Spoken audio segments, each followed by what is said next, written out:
Greetings and salutations, fellow humans, and welcome once again to ASM Murder, the only true crime podcast with an ASMR twist.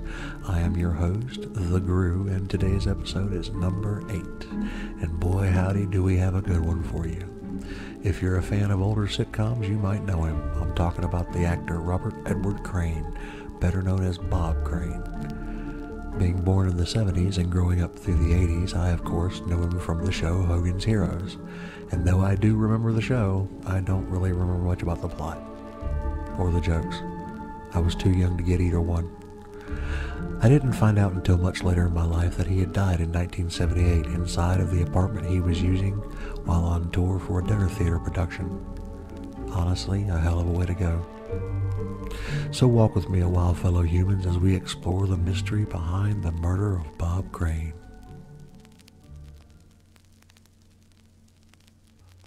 Content warning.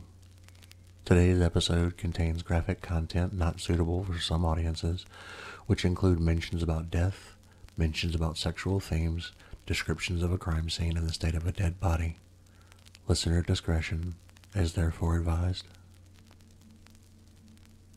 Some of you, especially the younger among you, might be wondering who Bob Crane was exactly. He was born July 13th, 1928, and entered into the entertainment world when he started working in radio broadcasting in 1950. He interviewed Marilyn Monroe, Bob Hope, and Charlton Heston, making a name for himself thanks to his charisma as a radio host. After Carl Reiner, a famous TV writer, appeared on Crane's radio show, Reiner managed to get him a guest gig in the Dick Van Dyke Show. This was what started Crane's acting career. Crane became even more known when he starred in Hogan's Heroes as Colonel Robert E. Hogan, and some people say his fame appeared overnight. But we can't really deny his acting skills, which made him get nominated to the Emmy Awards 2 times. He married his high school girlfriend, Ann Terzian, and had 3 children with her, Robert, Deborah, and Karen. But even though he was in a relationship with Terzian, Crane used his fame to sleep with other women and take nude pictures of them, which he saved. He divorced his wife in 1970, but shortly thereafter married another woman, Patricia Olson, one of his co-stars in Hogan's Heroes, and had 2 kids with her. However, issues started after this famous show was canceled. Crane's career declined and the roles he was offered became sparse. That's when he started performing in dinner theaters. In 1975, he appeared on television once again in the NBC series The Bob Crane Show, which was canceled after 13 episodes due to low ratings, and he returned to performing in dinner theaters and appeared in guest spots on television shows every once in a while. Now, I think that's enough for you to get an idea of who this man was. He had a secret, though. It was something pretty well known by people who personally knew Crane.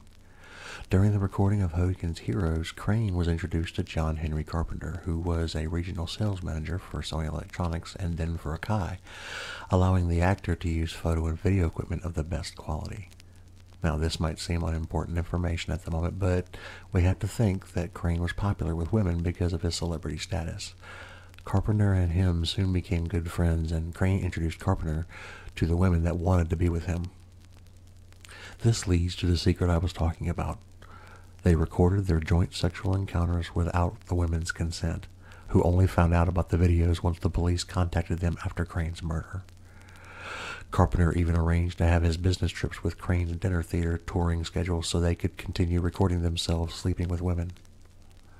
The actor had a tendency to show these videos and images to his co-workers so often that his dressing room was known as Porn Central by the crew of his shows and by his own family, a place in which Crane had saved countless Polaroids, negatives, and X-rated films. His career died once the executives found out about this, but nothing could be done to reverse this. His secret was soon known to the public, and it started getting in multiple newspapers. Crane was killed in one of his apartments that was in Scottsdale, Arizona in June of 1978. He was living in Winfield Apartments because he was self-producing a play called Beginner's Luck at the Windmill Theater, and his second marriage was starting to decline. He was only getting guest spots, minor roles in a couple of Disney films, and had a failed TV plot, which was the reason he started producing this play. That's how he ended up in Scottsdale. His body was discovered on the afternoon of June 29th, as he had failed to attend a lunch meeting, and his co-actor Victoria Ann Berry entered his living place to see what happened. But she was met by a room filled with blood from wall to ceiling, and Crane laying dead in his bed, his pillow dyed with crimson. There were some traces of blood on the back of the exit door, the front door, the doorknob, and the curtains. He had been bludgeoned to death by a weapon that still remains unknown, although some people suspected that it was a camera tripod. Crane was shirtless when he was found with an electrical cord wrapped around his neck and 2 gashes above his left ear. His face was almost unrecognizable, so much that police had to contact the apartment leaseholder, Windmill Dinner Theater manager Ed Beck, to know who his victim was. The Scottsdale Police Department had no homicide division in 1978, and that might also be why this crime is still unsolved 40 years later. This crime scene wasn't treated very well, which resulted in immediate contamination of it. Barry had been allowed to enter the crime scene to answer some calls, potentially contaminating everything, while the medical examiner climbed over Crane's body to shave his head and check the injuries. Even Robert, the actor's son, was allowed inside the apartment while it was being investigated and wasn't told anything when he touched, handled, and examined items in front of the medical examiner. Robert was there because he was supposed to meet his dad the same day that his body was discovered, but he wasn't able to say goodbye. There weren't many clues, nothing of value was missing, and there wasn't any evidence of forced entry, so the culprit's goal had been the murder and nothing else. Carpenter told the police that right before the murder, Crane showed him a book of Polaroid snapshots of naked women, including some that he'd met at the dinner theater. Police were unable to find it in Crane's apartment. It was one of the only things missing. However, police investigated the enormous videotape collection, and Carpenter then became a suspect. He had taken a flight to Phoenix on June 25th to spend some time with Crane, and his rental car was impounded and searched. There was some blood that was of the same type of the actor's, B, in the passenger door, and nobody with that blood type was known to have been in the car apart from him, though it couldn't be actually linked to Crane. But as DNA testing wasn't available at the time, the murder weapon went missing. The Maricopa County attorney couldn't file any charges towards Carpenter, although there were witnesses that saw both men arguing the previous evening, just a couple of hours before the murder happened. In 1990, the evidence was re-examined. A previously overlooked photograph of the rental car's interior seemed to show parts of brain tissue, even though the actual evidence had been long lost, or the crime lab at the State Department of Public Safety had never even bothered to pick it up due to them not being actually specialized in homicides back then. With this newfound clue, an Arizona judge ruled that the new evidence was admissible, and in June 1992, Carpenter was arrested and charged with Crane's murder. He received a trial in 1994. At this trial, Robert testified that several weeks before his father died, Crane had commented multiple times that he wanted to end his friendship with Carpenter, saying that he had become a nuisance to the point of being obnoxious. The actor's son also said that Crane had called the other man the night prior to the crime, ending their friendship. This could have been the motive that Carpenter had, or so it seemed. Carpenter's attorney argued about this, saying that both men were still on good terms before the murder happened, including witnesses that saw them eating dinner together the previous evening. The prosecutor believed the theory about a camera tripod being the murder weapon, and the defense said that this was just speculation that came from Carpenter's occupation and nothing else, as there wasn't any real clear evidence that indicated a camera was the actual weapon. The attorneys even argue against the picture that showed brain tissue in the car, as the police had done a terrible job with handling the evidence, and they had many examples of this happening, including the disappearance of the tissue itself. They also suggested that one of the many women that Crane had recorded without consent may even be the culprit, or it could have been their angry husbands or boyfriends. Yet some people came forward to say that the victim was usually a calm person, and that the women genuinely liked him so much that they wouldn't have wanted to commit the crime. Carpenter was acquitted, as there wasn't enough evidence to prove that he was the culprit. He was only guilty of recording and photographing his sexual partners without their consent. He died in 1998. After the trial passed, Crane's son was open about his suspicion of Patricia Olson, his father's second wife. But why did Robert suspect that his stepmother had committed the crime? That's actually pretty simple. Crane and Olson were in the middle of a divorce when his murder happened, and as she was still his wife in legal documents, she was the only one who received the monetary compensation for Crane's death. Robert says that she had won more money and got rid of her husband at the same time, like this was some kind of double deal. Olson had moved her husband's remains without saying anything to his family, which was very suspicious. Things got even worse. The woman set up a memorial website alongside her son Scott, which makes one think that it was a sweet gesture to honor Crane, but its true purpose was to sell the deceased actor's nude pictures and amateur pornos. Scott didn't comment on this website, but soon shut it down and destroyed his father's massive collection of self-made sexual content. He focused on getting his dad inducted into the Radio Hall of Fame. Nobody could prove if Olson was the true culprit of the murder because she died of lung cancer in 2007, and to begin with, she was never considered a suspect according to authorities. They didn't believe in Robert's theory, even if it seemed pretty solid, considering the amount of money that was involved.